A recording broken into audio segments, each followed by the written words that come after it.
하나님의 말씀은 신명기 3장 23절에서 29절 말씀입니다. 그때에 내가 여호와께 간구하기를 주 여호와여 주께서 주의 크심과 주의 권능을 주의 종에게 나타내시기를 시작하셨사오니 천지간에 어떤 신이 능히 주께서 행하신 일 곧 주의 큰 능력으로 행하신 일같이 행할 수 있으리이까. 구하옵나니 나를 건너가게 하사 요단 저쪽에 있는 아름다운 땅 아름다운 산과 레바논을 보게 하옵소서 하되 여호와께서 너희 때문에 내게 진노하사 내 말을 듣지 아니하시고 내게 이르시기를 그만해도 족하니 이 일로 다시 내게 말하지 말라.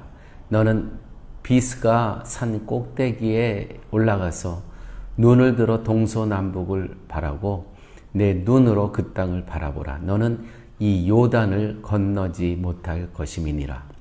너는 여호수아에게 명령하고 그를 담대하게 하며 그를 강하게 하라.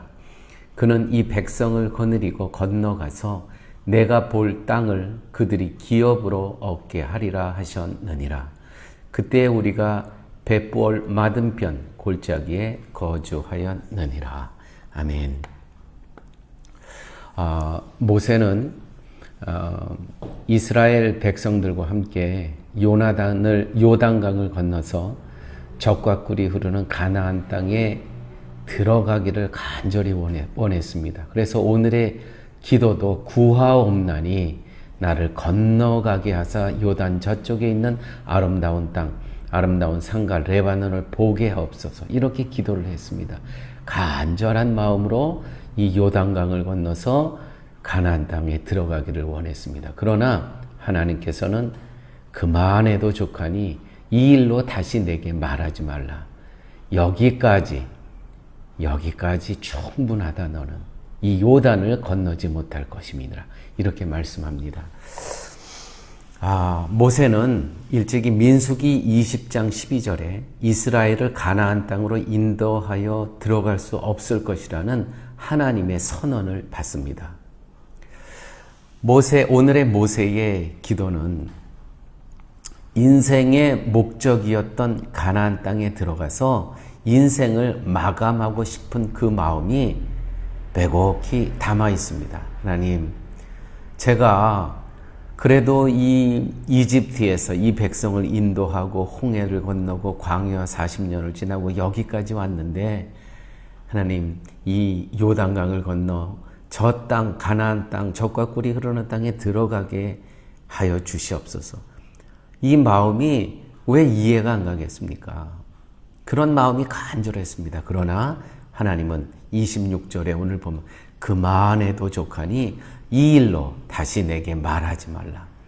요단강까지 여기까지 이스라엘 인도해 온 것으로 족한 줄로 알아. 그만해도 족하니 여기까지 너가 인도해 온 거 그래 내가 인정한다. 그러나 여기까지 자기 성취에서 인생의 보람을 찾고 싶어하는 이 모세의 마음이 정말 인간적으로는 읽혀집니다. 여기까지 인도했는데 요단강만 건너면 자기가 정말 평생을 하나님 말씀에 순종하고 여기까지 왔는데 왜 넘어가고 싶지 않았겠습니까? 하나님은 모세의 뒤를 이어 이스라엘을 가나안으로 인도해 들어갈 사람으로 여호수아를 준비해 놓으셨습니다. 여호수아를 세우십니다. 여호수아가 할 일은 모세가 하지 못한 일을 이어가는 것입니다. 결국 여호수아의 일은 모세와 별개의 일을 부여받은 것이 아닙니다. 그렇다면 여호수아가 이스라엘을 인도하여 가나안 땅에 들어갔다면 그것은 여호수아의 일이 성취된 것도 또 모세의 일이 성취된 것도 아닌 하나님의 일이 성취된 것입니다. 이것이 하나님께서 일하시는 하나님의 일하시는 방식입니다. 내가 하나님의 일을 성취할 것이다. 그거는 교만입니다. 하나님께서는요, 내가 아니더라도 얼마든지 하나님의 일을 계속 받아서 일할 사람들을 하나님께서 준비해 놓고 계신다는 것이죠. 신자는 어떤 일을 한다고 해도 그것을 자기 일로 여기면 안 됩니다. 자기 일로 여기면 결국 자기 성취에 목적을 두게 된다는 것이죠. 신자가 모든 일을 하나님의 일의 성취로 바라보는 것은 매우 중요한 것입니다. 그러므로 영웅의 인생을 살려고 하지 마십시오. 영웅의 인생이란 자기 성취, 자기 욕망을 위한 인생을 말하는 것입니다. 축구 경기를 예로 한번 들어볼까요? 월드컵에서 승리하는 것이 국가를 위한 일이고 봉사라고 생각한다면 내가 골을 넣지 못해서 유명해지지 못하고 단지 뒤에서 다른 선수를 도와주는 역할만 했다고 하더라도 국가를 위해서 봉사했다는 것으로 만족해야 된다는 것이죠. 내가 꼭 골을 넣어야만 됩니까? 이것이 참된 국가대표의 정신이라는 것이죠. 교회에서도요, 마찬가지입니다. 교회에서 영웅이 되고 자신의 이름이 부각되지 않게 해야 됩니다. 교회에서 가장 가치 있는 것은 희생입니다. 희생 정신. 저는 오늘의 이 신명기서를 통해서 모세는 이 요단강을 건너 가나안 땅에 들어가고 싶은 마음 간절했습니다. 그러나 하나님께서는 여기까지. 이 말씀이 저를 정말 겸손케 합니다. 저도 목회를 하면서 저의 꿈과 비전과 또 소망이 있습니다. 그러나 하나님께서 여기까지 라고 했을 때 이렇게 모세처럼 순종할 수 있는 그 믿음이 저에게도 필요하다는 것이죠. 저는 어떻게 보면 연령적으로는 한 5년이 남아있죠. 사랑의 교회에서 70세가 은퇴니까. 그런데 그건 제 계획이죠. 하나님께서 여기까지 족하다. 오늘 본문의 말씀이 그렇게 되어 있죠. 그만해도 족하니 이 일로 다시 내게 말하지 말라. 그래서 우리 저뿐만이 아니라 우리 모두는 정말 겸손해야 됩니다. 하나님께서 너는 여기까지. 그런데 이것이 우리가 영적인 하나님의 말씀에 민감하지 못하면 그 다음에 떼쓰게 된다는 것이죠. 그래서 이런 부분에 우리는 정말 민감해야 된다는 것입니다. 예수님이 세상에 오신 것은 자기 성취를 위한 것이 아니셨습니다.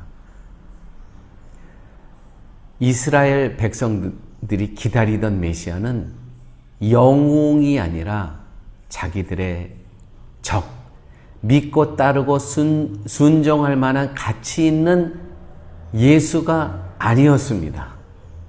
예수를 딱 보니까 우리가 그렇게 기다렸던 그 메시아 영웅이 아니었다는 것이죠. 이와 같이 성도는 다만 남을 위해서 예수님처럼 사람의 기대하고는 다를 수 있습니다. 성도는요, 교회에서도 그렇고 사회에서도 그렇고 봉사하고 희생하고 도움이 된 것으로 족한 줄로 알아야 됩니다. 그것으로 족한 줄로 알아. 사람이 알아주던 안 알아주던 거기까지입니다. 신자는요, 다만 하나님이 채워주시는 분량 속에서 살아갈 뿐이라는 것이죠. 요단강까지가 모세의 분량이라면 그것으로 족한 줄로 알면 되었던 것입니다. 요단강까지 오게 하신 하나님께 감사하고 그동안 이스라엘이 약속의 땅에 들어가는 것을 위해서 살았다는 것으로 족한 줄 알면 되는 것입니다. 그리고 가나안에 들어가는 성취는 여호수아를 통해서 누리면 되는 것입니다. 모세의 수고와 봉사가 헛된 것이 아닙니다. 모세가 수고하고 희생한 것이 있기 때문에 여호수아가 열매를 거둘 수가 있었다는 것이죠. 가정주부들이 우울증에 빠지는 경우가 많죠. 바로 이런 이유 때문입니다. 집안일 하는 것을 아무것도 아닌 것으로 여기게 됩니다. 가치 없는 일로 여기기에 인생의 무기력에 빠진다는 것이죠. 얼마나 가치 있는 일입니까? 가정주부들이 하는 일이. 그러므로 성도 여러분, 우리들의 인생은 씨 뿌리는 것입니다. 씨 뿌리는 거예요. 수고하고 희생하고 섬기면서 씨 뿌리는 것입니다. 열매를 거두는 것까지 우리들의 일로 생각하면 안 됩니다. 그 열매 맺는 것은 하나님께서 하신다는 것이죠. 우리의 일은 각자 하나님께서 부어주신 은사대로 그 은사에 맞게 씨 뿌리는 역할만 하는 것입니다. 또한 거기까지, 요단강까지 더 가고 싶더라도 여기까지 족한 줄로 알라. 이게 하나님께서 오늘 저희들에게 주신 말씀입니다. 아버지 하나님 감사합니다. 귀한 말씀을 통해서 여기까지 인도하여 주신 하나님의 음세에 감사할 줄 알고 더 이상 욕심 부리지 않고 이것으로 만족하며 살아갈 수 있는 겸손하고 순종의 삶을 살아갈 수 있도록 주님 인도하여 주옵소서. 예수님 이름으로 기도드렸습니다. 아멘.